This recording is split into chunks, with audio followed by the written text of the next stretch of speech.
नमस्कार. श्री स्वामी समर्थ. बुधवार दिनांक 14 जानेवारीला आहे मकर संक्रांती. हा दिवस सुवासिनींसाठी अत्यंत महत्त्वाचा दिवस मानला जातो. तर मकर संक्रांती दिवशी प्रत्येकानेच लवकर उठायचं आहे. आपले घर अंगण स्वच्छ करायचं आहे. आंघोळ करायची आहे. आंघोळीच्या पाण्यामध्ये पांढरे तीळ टाकून आंघोळ करायची आहे. शक्य असल्यास आपण तिळाचे उटणे देखील अंगाला लावायचं आहे आणि आंघोळ करायची आहे. त्यानंतर आपण सूर्याला अर्घ्य द्यायचं आहे. एका तांब्यामध्ये पाणी घ्यायचं आहे. त्यामध्ये पांढरे तीळ, लाल फूल किंवा हळद कुंकू टाकून आपण सूर्याला अर्घ्य द्यायचं आहे.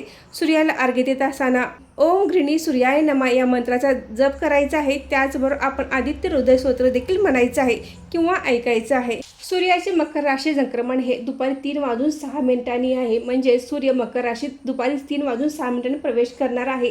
तर 3:06 ते सूर्यास्तापर्यंत आपण सुगडपूजन करून घ्यायचं आहे. या पुण्यकालामध्येच आपण सुगडपूजन करायचं आहे. हळदी कुंकवाचा कार्यक्रम करणार असाल तर तो देखील आपण या वेळेतच करायचा आहे. अधिक माहितीसाठी खाली दिलेल्या लिंकवर व्हिडिओ नक्की बघा. धन्यवाद.